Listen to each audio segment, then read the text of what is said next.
Buenas tardes, seguidores y seguidoras de El Trancura. Qué gusto saludarles en esta jornada de día martes 26 de septiembre. Como ya todos y todas saben, el pasado domingo se decretó alerta naranja para el volcán Villarrica y por lo mismo, con la intención de conocer qué significa esta situación y qué consecuencias podría generar, es que vamos a conversar con Daniel Basualto. Él es geólogo e investigador vulcanológico de la Universidad de la Frontera. ¿Qué tal, Daniel? Bienvenido a nuestras pantallas. Qué gusto saludarte.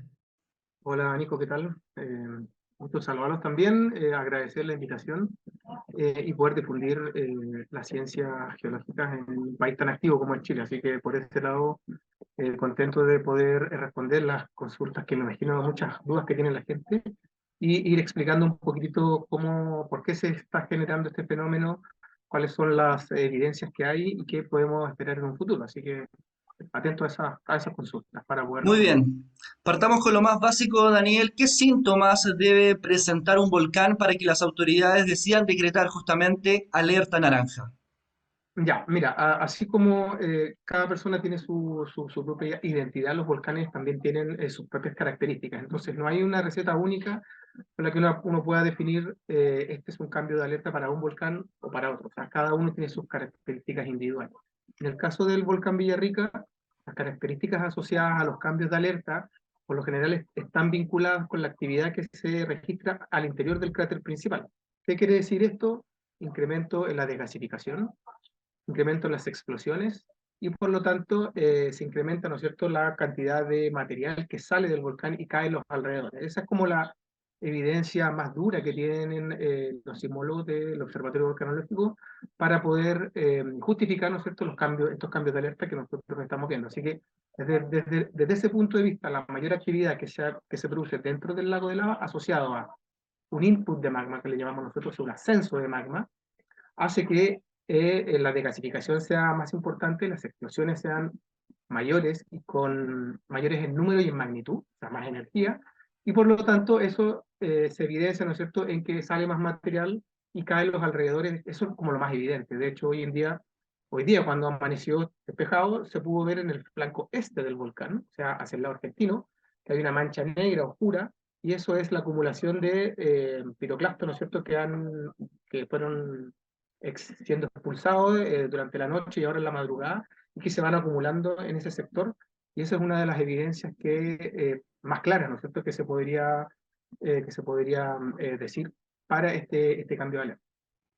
Daniel, el volcán Villarrica estuvo casi un año con la alerta técnica amarilla. ¿Cuánto tiempo podría pasar con esta nueva condición, con alerta naranja? Estamos hablando de días, semanas, meses, años. Y otra pregunta, ¿puede disminuir? ¿Puede volver a la alerta amarilla o incluso verde? Sí, mira, aquí todos los escenarios son posibles, ¿ya? Esa es una pregunta muy compleja de cuánto tiempo, porque en realidad las decisiones se van tomando en relación a lo que el volcán muestra, ¿sí? O a los datos que van entrando. Por lo tanto, no podemos saber lo que va a pasar en el futuro. Los científicos toman las decisiones en relación a la actividad, ¿no es cierto?, que se va monitoreando minuto a minuto. Pero si lo comparamos con los registros históricos, o sea, con lo que ha pasado en los últimos 7 años, desde el año 2015, que fue la última erupción, que fue muy pequeña, recordar eso, fue una de las erupciones más pequeñas que se han registrado en el volcán Villarrica, tomando en cuenta del 2015 a la fecha, han habido aproximadamente 9 cambios de alerta.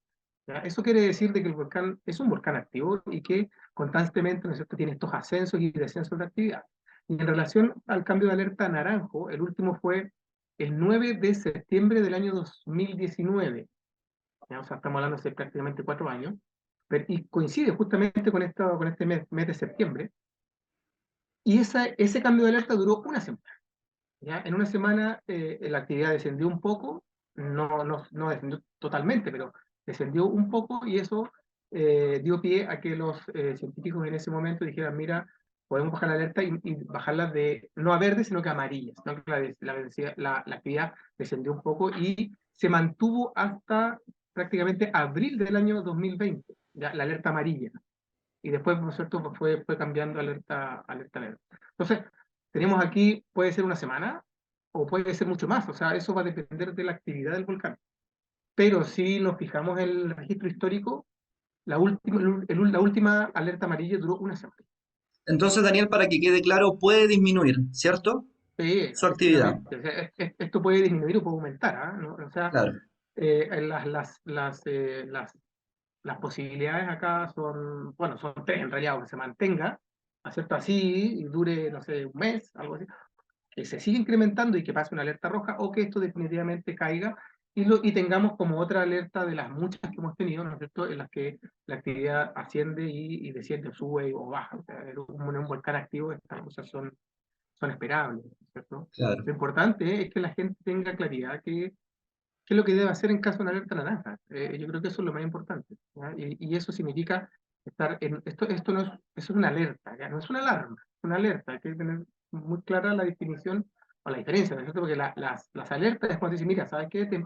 Precaución, porque el volcán está más activo, revisa tus planes de contingencia, en este caso los puntos de encuentro transitorios, que dónde están, hacia dónde me tengo que dirigir yo, mi familia, qué pasa si el volcán hace erupción y mis hijos están en el colegio, yo estoy en el trabajo, qué actitud voy a tomar, cuál es mi plan de contingencia familiar. Entonces, repasar todas esas cosas, yo creo que es muy importante. claro. Eh, Daniel, acabas de y, y, mencionar que la erupción del 2015, la última registrada del volcán Villarrica, fue, comillas, pequeña. sí, Cuando hablamos de una erupción de mayor magnitud, una erupción más grande, ¿qué podemos esperar? ¿Qué podría ocurrir justamente en las ciudades de Pucón, Villarrica, Coñaripe, etcétera? mira, esta es como una pregunta súper recurrente y yo trato de manejarla desde el punto de vista histórico, porque de repente dicen, no, es que el geólogo o el volcanólogo asusta a la gente. Y la idea no es esa, la idea es básicamente explicar qué es lo que puede pasar con registro, ¿verdad? Con evidencia del año 48, 1948, el año 1963, el año 1971, las últimas tres grandes erupciones importantes, por decirlo de alguna manera, produjeron columnas eruptivas de 10 kilómetros de altura, flujos piroclásticos que quedaron en estos 10. Hoy en día tenemos un radio de 10 kilómetros de exclusión, ¿no? No sé si son 8 o 10, por ahí. Entonces, ese radio de exclusión justamente está definido por si es que se llegan a generar una erupción mayor, como la que se está esperando hace rato ya, eh, y pequeños flujos piroclásticos que queden, ¿no es cierto?, dentro de este radio, y obviamente los flujos, los lahares, que son el derretimiento del casquete de hielo que hay en el volcán. Eso genera aluviones de lodo que bajan por los cauces de los ríos, ¿ya? Por lo tanto, todos los cauces de los ríos que existen alrededor del volcán son potencialmente activos. No se activan todos, se activan algunos, pero dependiendo de las erupciones históricas se reactivan unos, después se reactivan otros, Oipir, por ejemplo, o San Joseco, esos son como los más repetitivos. Eso no quiere decir de que el próximo se reactive.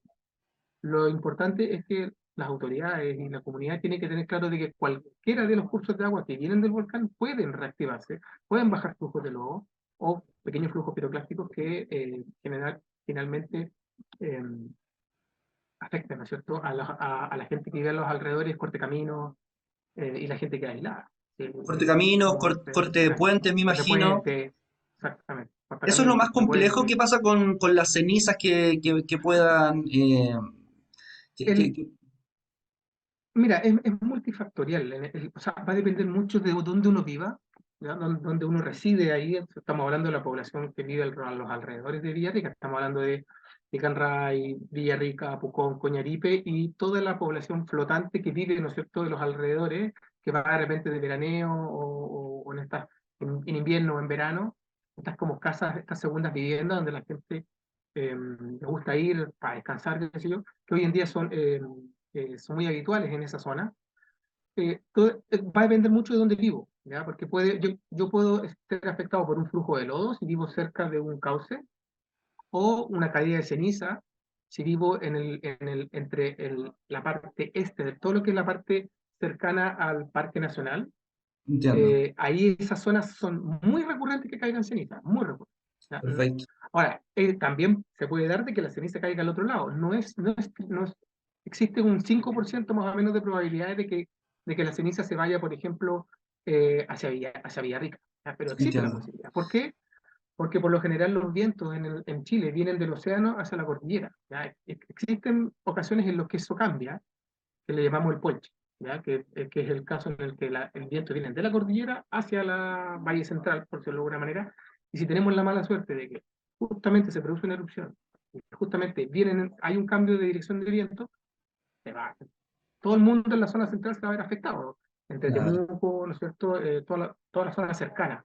Entonces, va a depender mucho de dónde yo estoy, es qué cosas me pueden pasar, ¿no? Daniel, ¿y qué ocurre con la zona urbana de Pucón, por ejemplo? ¿Qué podría La llegar a zona urbana, pasar mira, justamente en el centro de la ciudad, por decirlo de alguna manera? el, Pucón, bueno, o sea, Pucón ha estado creciendo mucho en los últimos años, pero si nos centramos solamente en lo que es como la ciudad, la parte urbana, ¿ya? Exacto. Eh, Pucón tiene un gran problema, que Pucón, para salir o para entrar a Pucón, tú tienes que cruzar dos ríos, ¿ya?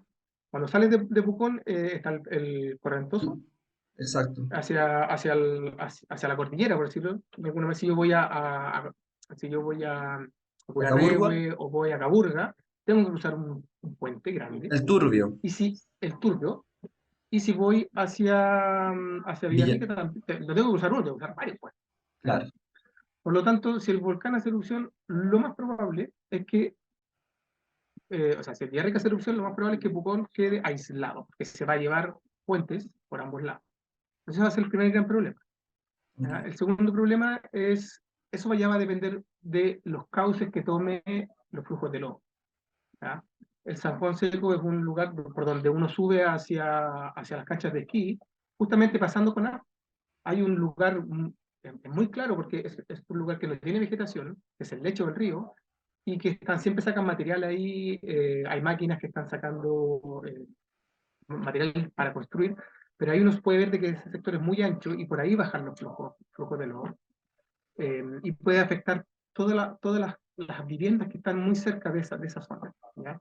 Ahora, la parte central de Pucón no debería tener mayores problemas, podría caer ceniza. Esos son como los dos problemas así más factibles, y que queden aislados y que les caiga ceniza, ¿ya? Perfecto. Esas serían Quiero como las tomarme dos. unos minutos, Daniel, para aclarar que la intención de esta entrevista obviamente no es alarmar ni asustar a la ciudadanía, por el contrario, es informarles respecto a lo que podría llegar a ocurrir y las medidas que debiesen adoptar para evitar cualquier tipo de complicación. Dicho esto, recuerdo que alguna vez en otra entrevista realizada por este mismo medio de comunicación, tú señalaste, Daniel, que se está esperando una erupción, comillas, grande del Villarrica hace ya bastante tiempo, debido a los estudios que se le han realizado y debido, digamos, a la historia que este tiene. ¿Qué nos puedes decir al respecto? Claro. Sí, mira, lamentablemente la evidencia muestra o apunta, ¿no es cierto?, hacia una erupción como las que ha tenido el volcán siempre. O sea, cuando uno ve el registro de los últimos 500 años, ¿no?, que desde que los españoles llegaron a esta zona y empezaron a describir las grandes erupciones del Villarrica, uno se puede dar cuenta que la erupción del 84 y la del 2015, que son las dos últimas, que la gente recuerda, dice, no, si son pequeñas, no pasa nada, ¿ya?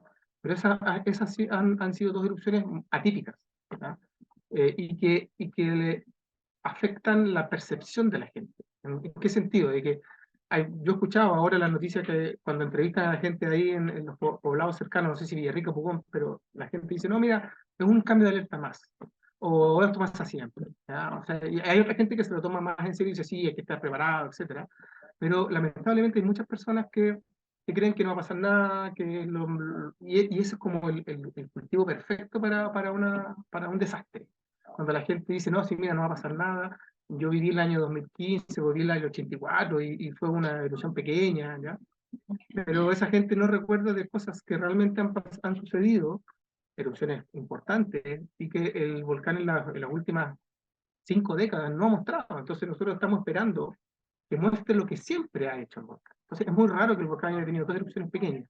Por eso es que estamos atentos a tratar de entender qué es lo que pasa con el Villarrica y tratar de comunicar a la gente que la próxima erupción es muy probable de que sea una erupción importante, como la del 48, que fue una erupción muy grande, ¿ya? Ahora, insisto, con esto tampoco se quiere asustar a la población y que salga corriendo, ni mucho menos, sino que es algo muy sencillo. En Chile, las erupciones volcánicas, los terremotos y los tsunamis son cosas que lamentablemente tenemos que convivir con ellas, que son parte de nuestro territorio.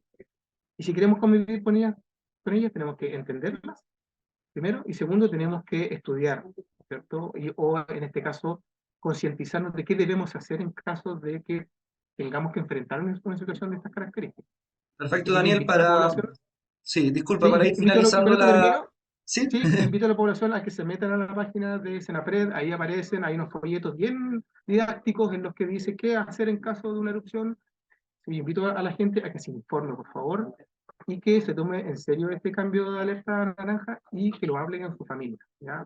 En la cena es un buen momento para poder establecer qué se va a hacer como familia, como núcleo familiar, hacia dónde nos vamos a dirigir y en caso de evacuación, a qué familiares podríamos recurrir para poder estar unos días, ¿no es cierto?, mientras esto vuelve a la normalidad, ¿ya? Así excelente, que Daniel. Con esas recomendaciones, entonces, comenzamos a finalizar la entrevista, agradeciéndote, por supuesto, la disponibilidad, la buena onda que tienes para hablar con nosotros. Que tengas una excelente jornada. chao, que vaya muy bien, gracias por la entrevista.